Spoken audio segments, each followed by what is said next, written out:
Welcome to the Fox 54 Week in Review. I'm Kenesha Dees. It's the only place in North Alabama to get the week's local headlines condensed into one program. Here's a taste of what's ahead.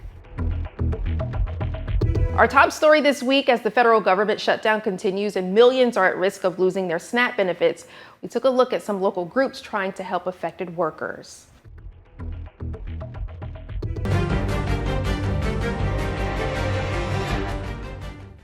It's now day 27 of the government shutdown, the second longest in U.S. history. After having the weekend off, the Senate reconvened this afternoon but didn't vote to end the shutdown. So far, 12 votes have failed to reopen the government, with a 13th expected later this week.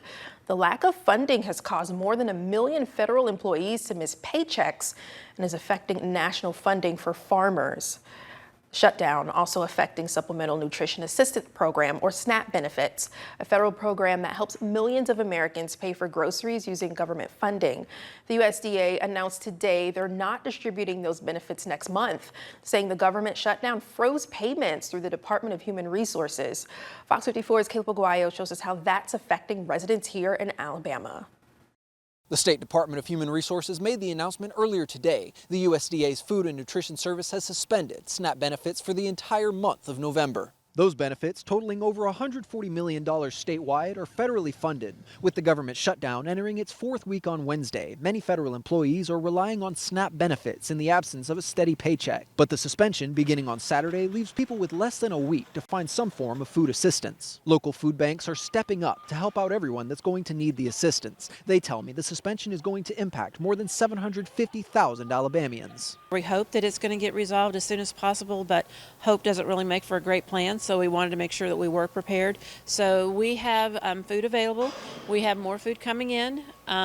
What we have generally in our warehouse does turn over every month. So we're distributing over 1 million pounds of food every month.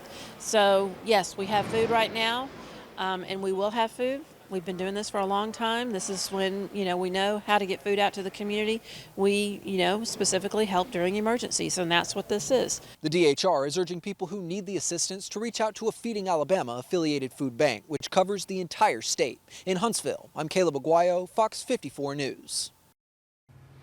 Fox 54 pulled the numbers to see who receives food benefits here in Alabama. Here are some of the highlights.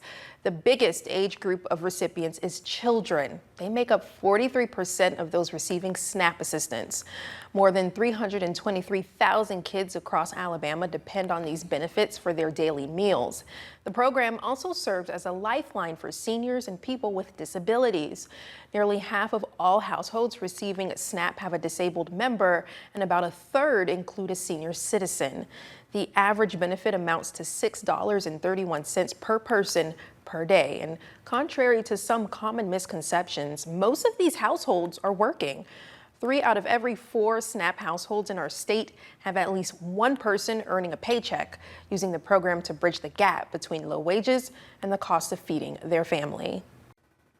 An organization in Huntsville didn't let today's rain stop them from serving and providing for the community. The Food Bank of North Alabama says its mission is to feed the hungry, and they did just that. Just to give you an overview, we are 4 weeks into the government shutdown. There are more than 61,000 federal workers in Alabama, with more than 21,000 in the Huntsville metro area. Around 750,000 Alabamians will lose their SNAP benefits starting Saturday. Fox 54's Logan Alexandra Russell was out at the grocery distribution earlier today. Let's take a look. Furloughed workers and families received fresh produce and non-perishable food items during today's grocery drive. Now, the Food Bank of North Alabama originally intended the distribution to be for military and civilian personnel with government credentials, but they opened it up to people affected by the SNAP benefits as well. Hundreds of cars lined up with the trunks open in the parking lot at Joe Davis Stadium to receive groceries. This comes as federal workers are still without pay due to the government shutdown. The U.S. Bureau of Labor Statistics data shows there are over 21,000 federal workers in northern Alabama alone.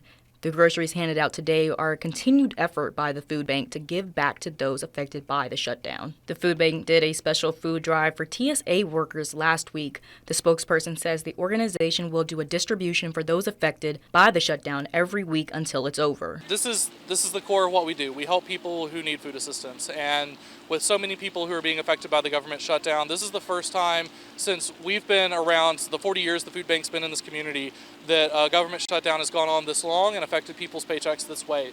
So it was really important for us to be out here today. Bozeman says they were originally anticipating around 300 cars to show up, but yesterday had to prepare for at least double that amount. In Huntsville, Logan Alexandra Russell, Fox 54 News. Yes, and we've learned if you need assistance, Bozeman says that you can go to the website, which is thefoodbanknorthale.org, right? Right, correct, yes. And there you can find additional resources because there's a lot of people who need help. There's, as we mentioned, thousands of people who work for the federal government here in the Tennessee Valley, and there's a great need. Exactly, and they said that you can go online and also find the link to donate. As well, they said that every dollar you donate feeds 5 people. $1 feeds 5 people? Yes. Wow, what a way to stretch your dollar. And again, I know in the past we've done different stories like One Gen Away. They Correct. also give out food and some other local churches. But one thing I love about what we've been able to see is how people have come together to help our community because there is a great need. Exactly, and I mean, that's what you saw there today. I mean, it was pouring raining outside as you saw, but I mean, they were still out there, had trucks ready to go with boxes and bags full of fresh produce and pantry items as well. Yes, and we'll continue to see this as, I guess, the government shutdown goes on. All right, thank you so much, Logan Alexandra. course. All right. As the government shutdown continues, local food banks are seeing record demand. Here in North Alabama, One Gen Away held an emergency distribution event trying to help families feeling the impact of delayed paychecks and cuts to SNAP benefits. Fox 54's Valentina Chalala spoke with the nonprofit to learn more about the impact. Cars stretched down Wind Drive outside Calhoun Community College's Huntsville campus. With more first-time visitors than ever, nonprofit One Generation Away says it's a powerful example of community resilience. We as a community can come together and we can overcome anything. The truck behind me was full of food just about an hour ago, but now it's completely empty. Volunteers say they ran out of food before the line even ended, with more people showing up for help as the shutdown drags on and federal benefits stall. We had a distribution today for our federal employees and anybody else who needs groceries. We want to make sure that with everything that they're experiencing, that they don't have to worry about food for their families. We started doing the pop-ups a few weeks ago, right when the shutdown happened, and the number of people in line for groceries has exponentially increased. So we're seeing the impact. While SNAP benefits provide essential support for many families, cuts and delays have left some households struggling to put food on the table. One Gen Away says their distributions fill that gap, offering access to food without any form of ID or paperwork. We are here for everybody because we do not ask any questions. We don't even ask for your federal ID, a proof of employment, no questions asked. Today's event served more than 300 families, handing out boxes filled with produce, perishables, and canned goods. Among those helping were furloughed government workers, volunteering their time while also picking up food for their own families. Being a mother as well and being a sole income for my household, I recognize the fact that everyone eats every day, or they're supposed to anyway. And being able to provide food for individuals takes a lot of stress off of the family dynamic. After today's food ran out, volunteers directed families to this QR code to help them find the nearest food bank in their area. Organizers hope this will ensure no family goes without help while the shutdown continues. In Huntsville, I'm Valentina Chalala, Fox 54 News. Volunteers say community support is crucial, and with distributions happening more frequently, organizations hope to reach even more families in need during the shutdown.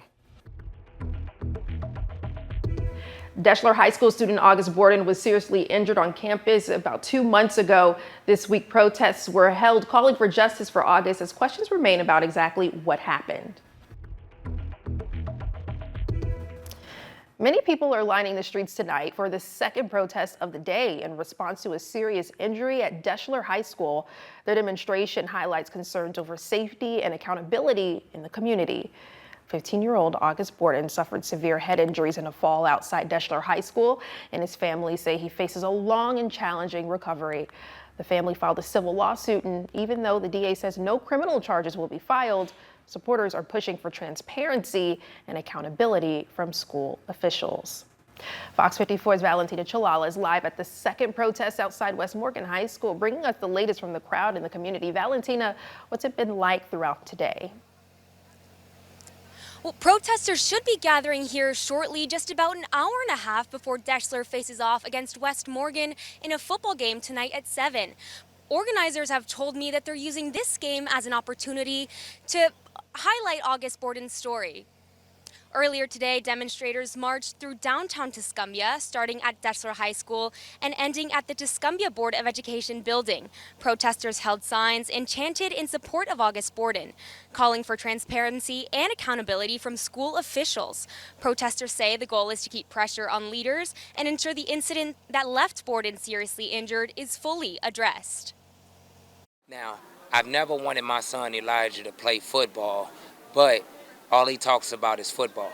So when I seen the story about 15-year-old August Borden, all I could think about was, what if my son started playing football and this ended up happening to him? Would I want somebody to get away with it? I said to myself, no. So in order to protect my son, I need to protect August Borden.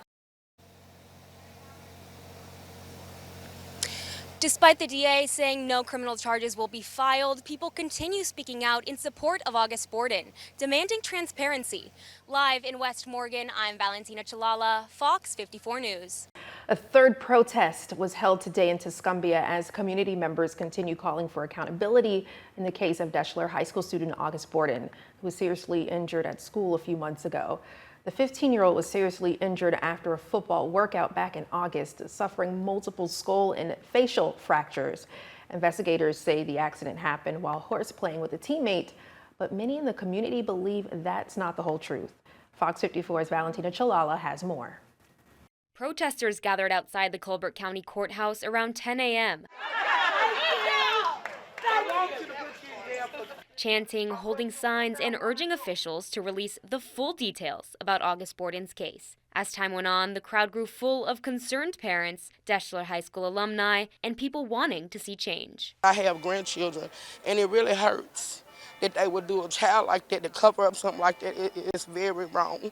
Despite time passing, demonstrators say their frustrations haven't faded, and they plan to keep pushing for accountability in August Borden's case. People will give up and be quiet, start getting quiet after stuff like this, and then it'll just be forgotten about. We've got maybe 12,000 or a little over 12,000 right now saved up, and it is for any kind of video evidence. And we have been told by a couple of people that there was a video. We just need concrete evidence. Protester Haley Lowry says the $12,000 reward fund is meant to encourage anyone with the alleged video to come forward.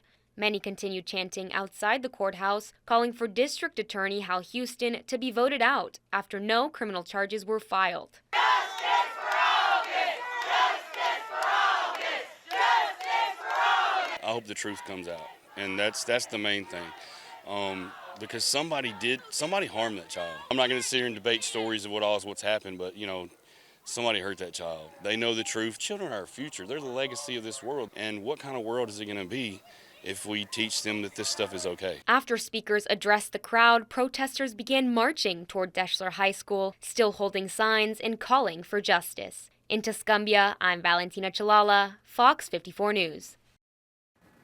Wow, 3 protests in 2 days. Yes, we were just talking about how solid of a community they've been, pretty much a support system for August Borden. Especially since the family right now tied up in, legal issues, can't participate in the protests. The community, they've pooled over $12,000 for anybody that could provide a video. And that's really interesting. Local businesses have donated, community members, people even out of state came down for these protests. And they said even if the video is deleted, they can locate it via IP address. So Wow, so it sounds to me like there's a reward system going on that the community itself is establishing. Yes. Wow. I think they just want closure. They want concrete evidence. Yeah, for a lot of people, there's still some questions that remain unanswered. And we've been on top of this, so we will definitely continue to follow this. And thank you, Valentina, so much. Thank you. Two new developments moving forward in Huntsville. One, a mixed-use development on annexed land in Limestone County. The other, renovation of the historic Goldsmith Schiffman Field. Tonight, the Huntsville Planning Commission voted to move forward with plans to expand residential and commercial development into Limestone County. It's all part of a massive new development called Westmore Landing. Nearly 400 acres of land for the project were recently annexed by the city just off the interchange between I-65 and I-565. Westmore Landing is a planned development that could house up to 3,000 homes, businesses, and amenities. City officials tell Fox 54 it's a project similar in scale to Providence and Madison.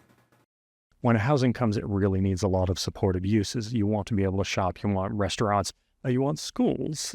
So the other thing that we note is we have been having discussions with Huntsville City Schools about how we provide schools out there. They should probably have some more discussion about their plans for out west, because we do have a site already identified for elementary/middle school to help serve that new growth. So it's really all about planning ahead and making sure you're incrementally adding all the things you need out there for sustainable growth. Westmore Landing will be built as a traditional neighborhood development, or T&D. Unlike modern subdivisions, this design focuses on how communities functioned before the era of suburban sprawl, prioritizing connection, walkability, and mixed-use spaces. Plans call for about 3,000 homes, along with commercial areas and green spaces that encourage people to live, work, and shop within the community. The objective of T&Ds is to connect people. It's to raise the pedestrian experience to the same level or even higher than the vehicular experience, while supplying basic needs for families. If we think about affordable housing, that's usually in this block, and townhomes are in this block, and single families over here. What if they all were together? Different housing product types, and all connected with pedestrian passageways, trails, paseos, and then have commercial nodes. Groundbreaking for Westmore Landing is set for spring of next year, marking the start of a multi-year project that developers say will bring new homes, shops, and green spaces to Huntsville's west side. Developers say they aim to have the first residents move in as early as 2027. Welcome back. The city of Huntsville is renovating the historic Goldsmith Schiffman Field, giving the nearly 100-year-old park some major overhauls. According to city officials, the renovations reflect the growing area around 5 Points and makes the city more accommodating for a larger population. Fox 54's Caleb Aguayo shows us the changes. Renovations are officially underway here at Goldsmith Schiffman Park after a master plan was approved by the Huntsville Planning Commission on Tuesday. Some of the biggest changes include a restroom and pavilion, more lighting for safety, and multi-use additions like a playground and shade structures, all while keeping much of the historical architecture intact. Anytime you put what is essentially going to be a new park into a neighborhood, I think it's certainly value added, and that's some of the things we look for as far as quality of life goes in the city. And so we have a number of these going on, but this one certainly in around the 5 Points, because it will be walkable, and it'll give a lot of different activities for people that are in and around that area to come into the park and use. And that's a lot of the excitement for nearby residents too. They tell me it's a big new addition to a growing area of North Huntsville. It's good for the kids. Really, local property taxes going up, everything will go up, increase the value of the area in general. Kids will get to meet other kids and play, and we'll be able to exercise over there from walking and everything. I think it'll be so much for us to do. Several of the ideas for the renovation came from a town hall with city officials in August. There, residents discussed some of their concerns with the now run-down park. We tried to kind of take some of those suggestions and make it coalesce, knowing that that neighborhood's probably changing a good bit. There's a lot of probably younger families moving in some areas. but also to have just a really nice, safe, open place that they can come and play and recreate outside. With those concerns addressed and the park design approved, residents are excited to see some changes coming to Goldsmith-Schiffman Field. In Huntsville, I'm Caleb Aguayo, Fox 54 News. The city still needs a contractor for the project, and they're starting the bidding process now. It's not clear just yet when workers will break ground or how much it'll cost. Layoffs at Decatur's 3M plant, the ribbon cutting at an Athens school, and local health issues are just a few of the other stories we covered this week around the valley. First on Fox 54, a big shakeup affecting nearly 200 workers at the 3M facility in Decatur. The company will be shutting down part of its local operations. It's a move that comes as the company phases out so-called forever chemicals. Fox 54's Gabe Glassman explains the local impact.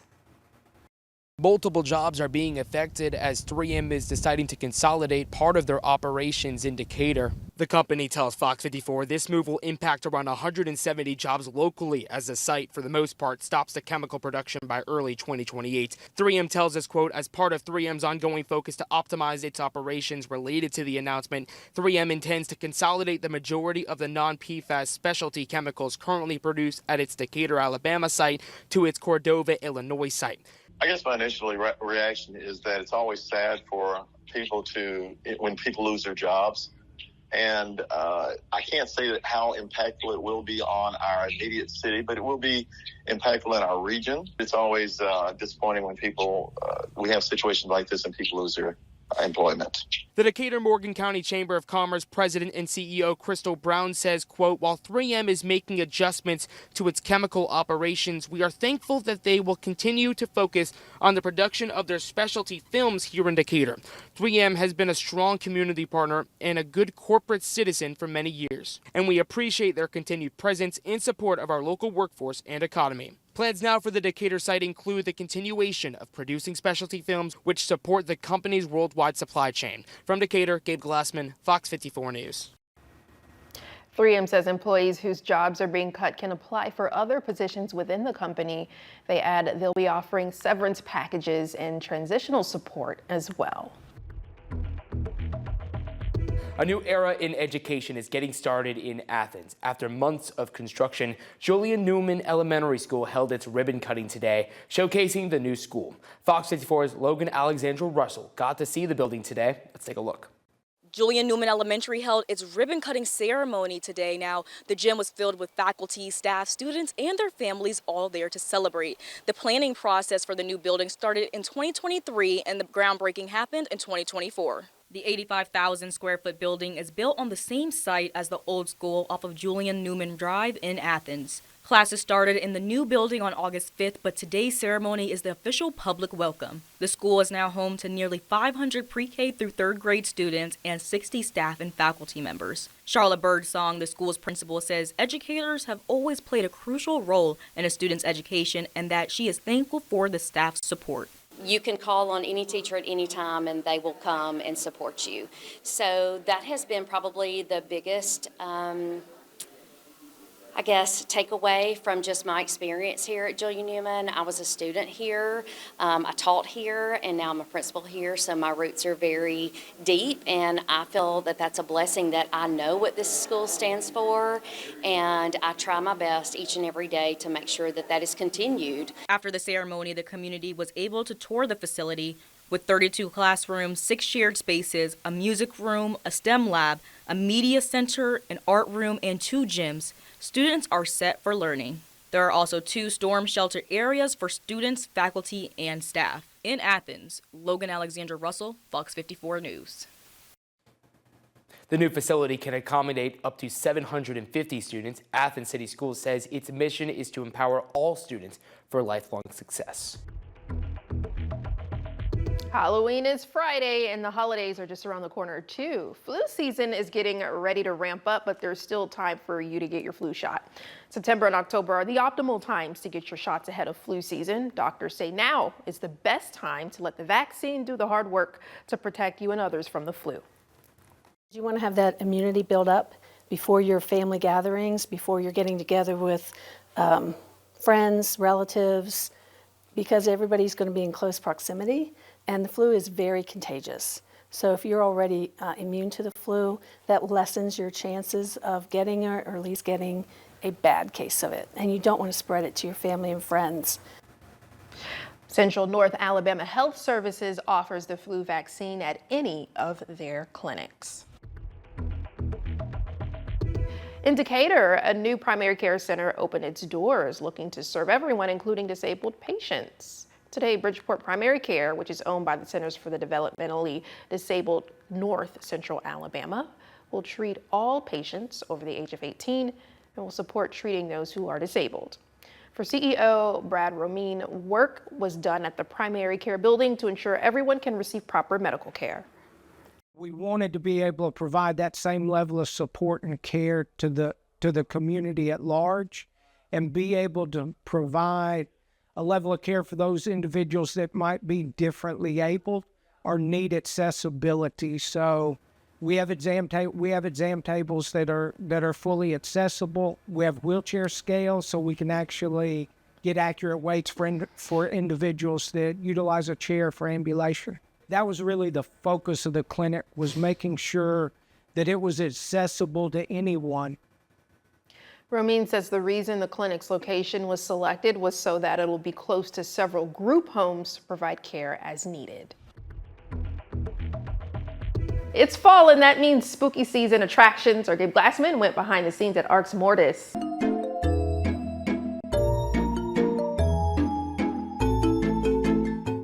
Whether it's trick-or-treating or watching scary movies, many people have their plans set for Halloween tomorrow night. Some of you may even be headed to a haunted house, but we're getting a look at all the scares behind the scenes. Fox 54's Gabe Glassman now joins us from Arx Mortis in Killen. Gabe, there's a whole production which goes into this. Yeah, Kanisha, I'm actually here with Arx Mortis haunt manager Kane Watkins. Kane, thank you so much for taking the time to join us today. Let's talk about the technical aspect. I was able to look through the entire behind-the-scenes stuff that you guys have. You guys have a lot in that room. Yeah, so absolutely. So obviously it takes a lot of technical systems to go into making a haunted house come together. So our tech booth is the brain behind of our attraction. So that room controls all of our special effects system, from sound, lighting, animatronics, even our fog and atmospheric effects. All of those things are controlled from our control room, and that's also where our security system is housed as well. So our security cameras keeping an eye on everything going on inside the haunt. You know, really everything comes together, you know, from lighting, really. I mean, we're just in the outside portion here at Arx Mortis, and you guys have all the theming going on. What really brings everything together as you guys go through the night?